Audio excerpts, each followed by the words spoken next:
Well, Professor Khalidi, thank you so much for joining us on behalf of the Middle East Discussion Group at the Korbel School. It's a real privilege to be able to talk with you today. Pleasure to be here. So my first question, after reading through Brokers of Deceit this past week, a couple things struck me. The first, you talk about linguistics, about language, Right. in the book, and how language has shaped the conflict in such a massive way. And even in the introduction, at one point, you referred to it as the Palestine-Israel conflict. Mm-hmm. And even a little thing like that really struck me as somebody who studies this all the time and never sees it presented as such, and in such a little detail. So where do those structures come from? How are they created, and why do they endure the way they do? The structures of language, you mean? Structures of language. Yeah. You're right to put your finger on that, because I think that the discursive, the structure that's been created around this conflict has helped to perpetuate it. In other words, the way in which people talk about it has actually made things worse. Where do they come from? Well, it comes from people who, in the first instance, are used to dishonest language. In government and diplomacy, you often use euphemisms. So when you say, the United States supports democracy in the Middle East, historically, this is a lie. The United States has rarely actually worked in favor of democracy since World War II anywhere in the Middle East, and there are all kinds of instances where the United States has systematically sabotaged democratic governments in Iran in 1953 and so on. But in that kind of political doublespeak, Orwellian language, however you want to describe it, that kind of thing is commonplace. And so these words are put together by people who often are lawyers. Menachem Begin was a lawyer. He was a very smart lawyer.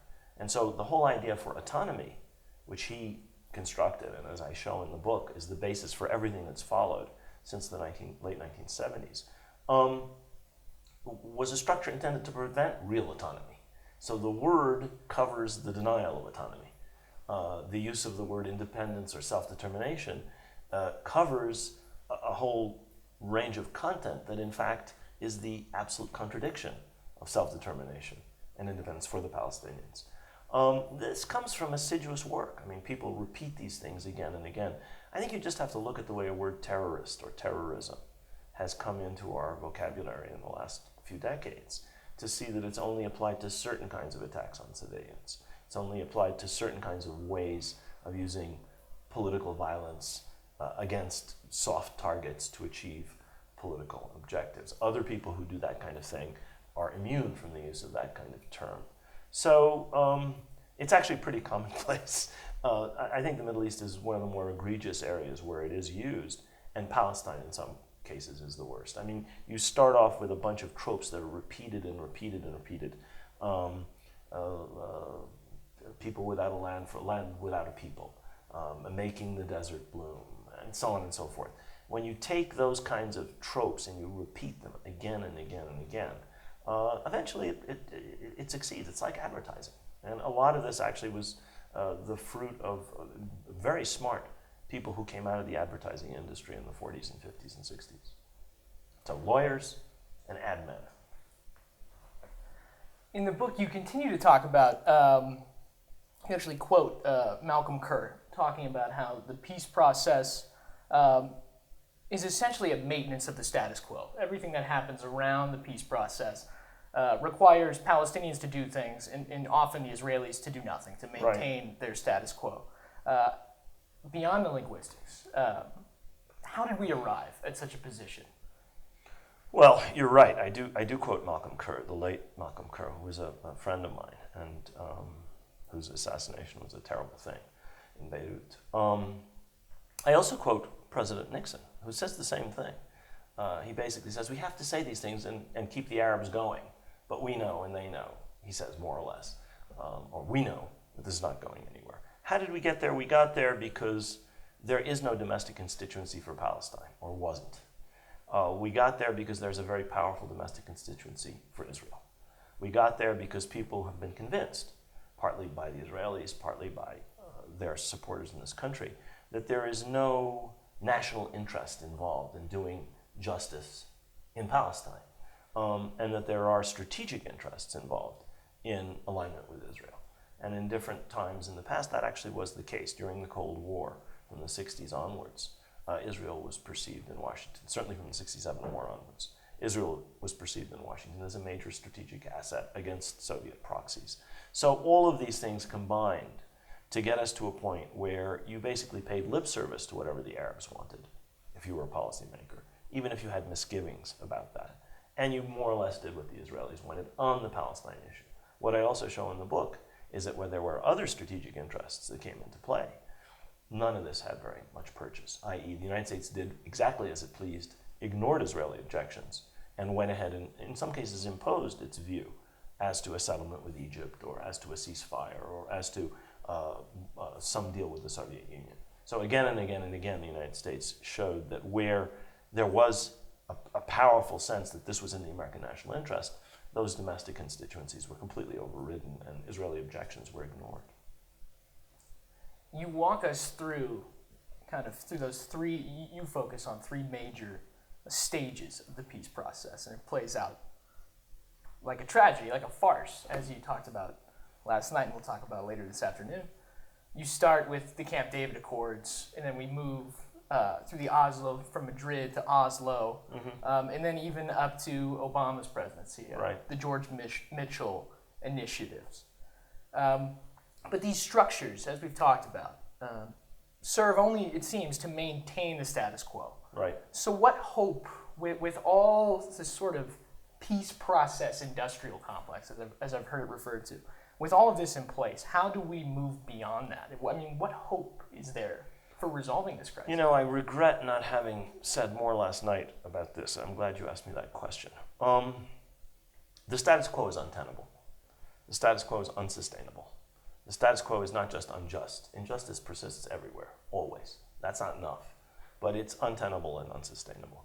It's untenable and unsustainable because you cannot hold that many people down forever. And things are already percolating all over the occupied territories and among Palestinians elsewhere.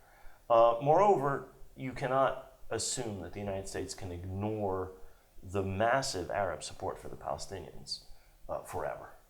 How long it'll take before you have governments in the Arab world that reflect their people's opinions on this issue, nobody knows. It may be a long time.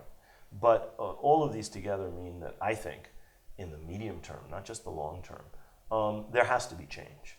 The other thing that I think we have to look at is the way in which support for the kind of hardline, pro-settlement, expansionist Israeli policy that we've had since the 70s has eroded in the American Jewish community, in the United States, especially in Europe, and everywhere else in the world. There's no support for it in any other part of the world. There are a few countries in Eastern Europe. There are one or two Pacific islands that might vote with Israel. And with those exceptions, there is nobody in the world who thinks this is anything but an insane, suicidal, foolish policy in terms of the interests of the Israelis themselves. Okay? Holding down the Palestinians so the Israelis can gobble up the West Bank is perceived as suicidal madness by everybody in the world, except those minor exceptions that I mentioned.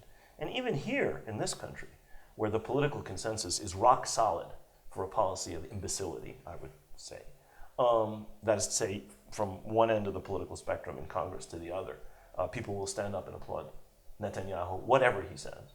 We've seen that again and again. Even here, the bottom is falling out with very important constituencies. You cannot get up on a university campus and justify Israeli policy on holding the Palestinians down. You cannot justify settlements. You cannot justify a whole range of things that are done. And you just can't do it, and they don't even try anymore. But that's Israeli policy, and that's the policy we underwrite and pay for, with tax-free donations by 501c3s pouring hundreds of millions of dollars into the settlements, with our Justice Department and our Treasury just doing nothing about it, and nobody in Congress getting up on their hind legs and saying, well, wait a minute, honest taxpayers are paying taxes, so these people don't pay taxes and send the money to, Mari Adomim or Efrat or whatever. So there is going to be change. When? I don't know. I'm a historian. I talk about the past.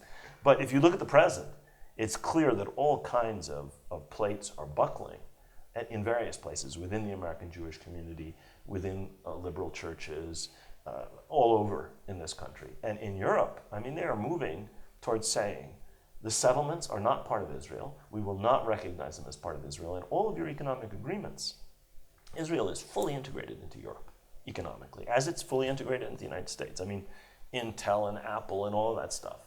There's a constant going and toing and froing of capital, of human capital, of all kinds of ideas back and forth between you, and of goods. All of that depends on the Europeans ignoring the fact that Israel has in effect annexed the occupied territories. And that is part of an economic zone which Europe is not going to accept anymore. Well, sooner or later that's going to have an impact. It'll be a long time perhaps before anyone in Congress is willing to say that. They should be. They should be doing it right now. And they'd be doing the Israelis themselves a favor, because it would force them for the first time to say, do we really want to live as part of the first world, or do we want to be a colonial settler enterprise in the West Bank and East Jerusalem? There should be a clear choice forced on them.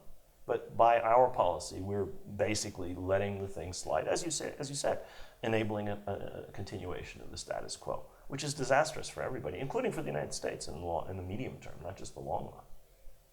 Well, Professor Khalidi, I want to thank you very much for joining us this morning. A pleasure. Thank you.